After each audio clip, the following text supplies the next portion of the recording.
today's video is for you if 1, you're not a 10 out of 10 in loving your current living situation. 2, you catch yourself waiting for some future moment to do the things you want to be doing. So I used to live with a roommate. I think we lived together for like 1.5, 2 years, something like that. And for the majority of the time we lived together, I resisted my circumstances hard, which at the time, of course, was my present situation. My brain was like, I will not and cannot be happy in this living situation. And my space externally reflected these thoughts big time. Like I had very little furniture. The furniture that I did have, I hated. The TV in our living room was this really tiny TV because I refused to invest in a bigger TV. Nothing hanging on the walls. The walls were completely bare. It was just a space that was not at all inspiring to my soul. And again, the reason my space was so drab is because I resisted settling into my current circumstances and ultimately feeling good. I really believed I cannot feel good until I'm living alone or with a partner. It's kind of silly to look back on now, like how righteous I felt in my discontent. Anyway, after some time, I just got tired of arguing with reality. So I decided that I was going to surrender to the situation and just choose to embrace it and be happy. And so as my thoughts changed, I began to take inspired action to improve my surroundings. And of course, I began to feel better. I remember I went out and I bought this beautiful restoration hardware table that I loved at the time. These really nice upholstered chairs. I installed these wooden shelves in the kitchen and I replaced, some of the old hardware in our apartment to make it look more up to date, all the things.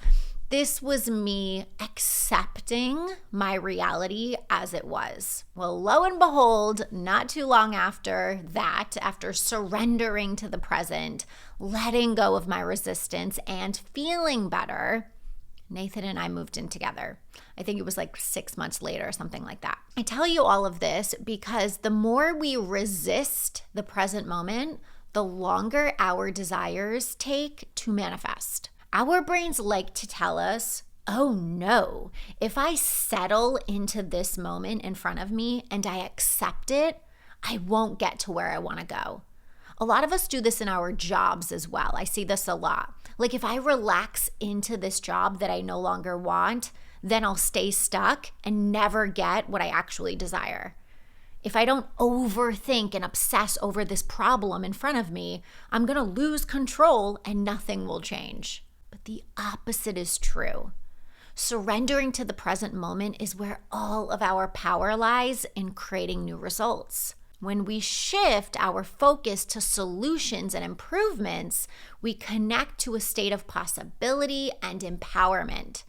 And that's the energetic field that creates miracles, you guys. I've actually had several roommate situations over the span of 10 plus years, from college into my 20s and even into my early 30s. And each and every time I entered a new living situation, I'd have the thought, what's the point? What's the point of buying things I love? What's the point of decorating this space? What's the point of fully embracing this space? I'm not going to be here forever. But each and every time I claimed, what's the point? What I was really saying was, I'm not going to allow myself to feel whole and complete right now. I'm not going to give myself the permission to feel good in the present moment. There's something way better over there that I'm waiting on to feel good and to then settle in and be happy, right? It's like we're stocking up on all these magical feelings and locking them away until some future moment. But when we sit in the present moment and approach our futures from, I don't like this, I can't be here, I need something else, energetically, we not only feel terrible, but we block higher guidance and solutions to that something bigger and better. Delaying your happiness for some future moment not only feels bad, it actually attracts more of what you don't want. A question I often ask my clients is, on a scale of 1 to 10, how much do you love your current living space? The reason I ask this is because their answer reveals to me how much they love their life and how much resistance still needs breaking. Like, I did a video recently on decluttering and how our living spaces are a mirror into our minds. The ways in which our physical belongings showcase our internal fear, worry, and doubt. A lot of people will come into coaching wanting to create all of this money, career success, business, relationships, etc. All of these external results out in the world. The truth is, if we can't break the resistance and take control of our happiness under our own roof first, we're not going to be able to navigate it out there. So, on a scale of 1 to 10, how much do you love your home? Sometimes a client will say 3, and I'll ask why. Why is it a 3? They'll tell me things like, it's kind of messy. I don't really like these old windows. My walls are bare. My living room furniture is from my parents, but it's not really my style. The more we coach on it, the more they realize their own resistance to tackling their living spaces right now, to let go of what they don't like and what no longer serves them, to rearrange things, to organize, to explore what they do like, to invite new things in.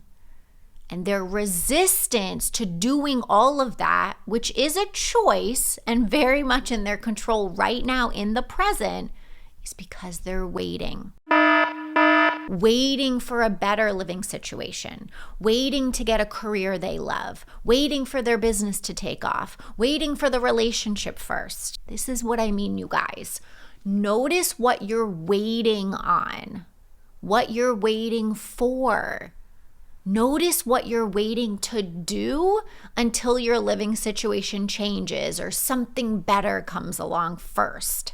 And when I say situation, that may mean who you live with. Maybe it's your parents, a roommate, roommates.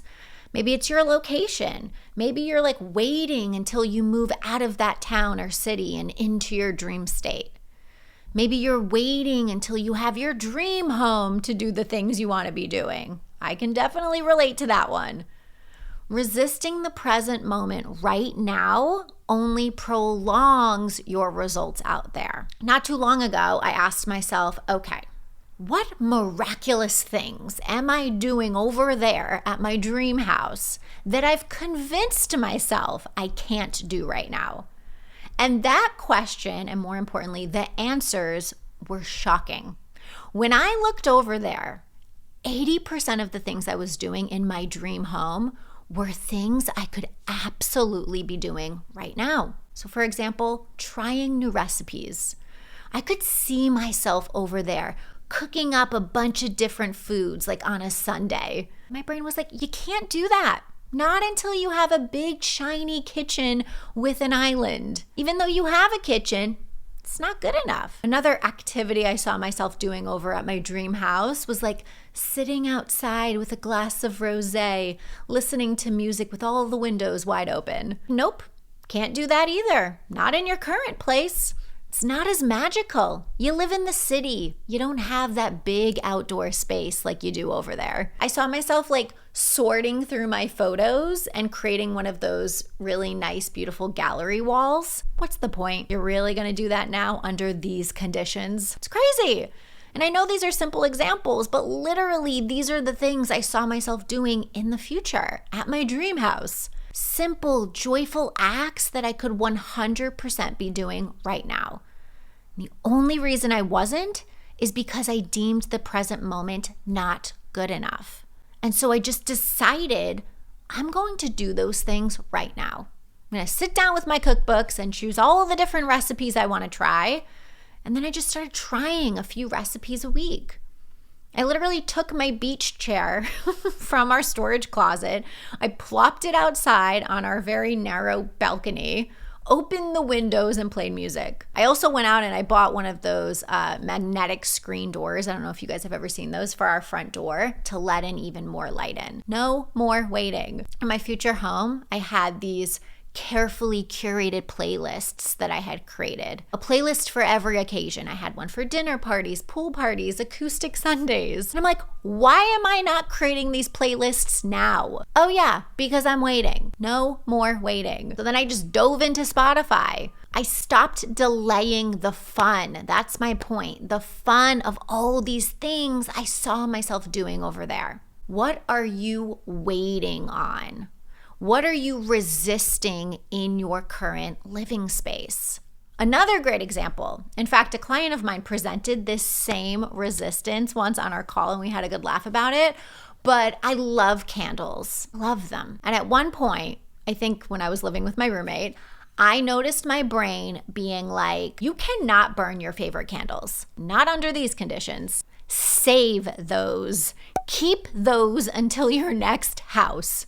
Guess what happened? One of the amazing candles that I was saving for some extraordinary future moment ended up losing its scent.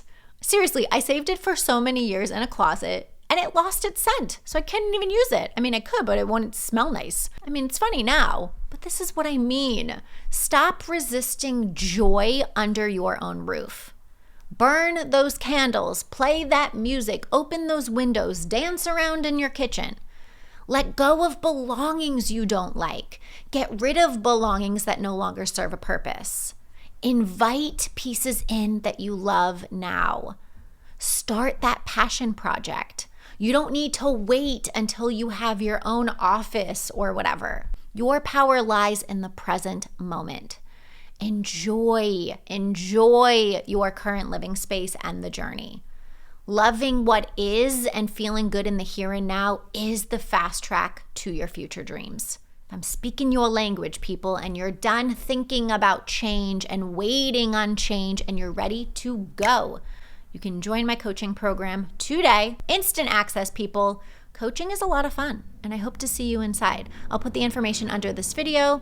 I'll see you next Wednesday.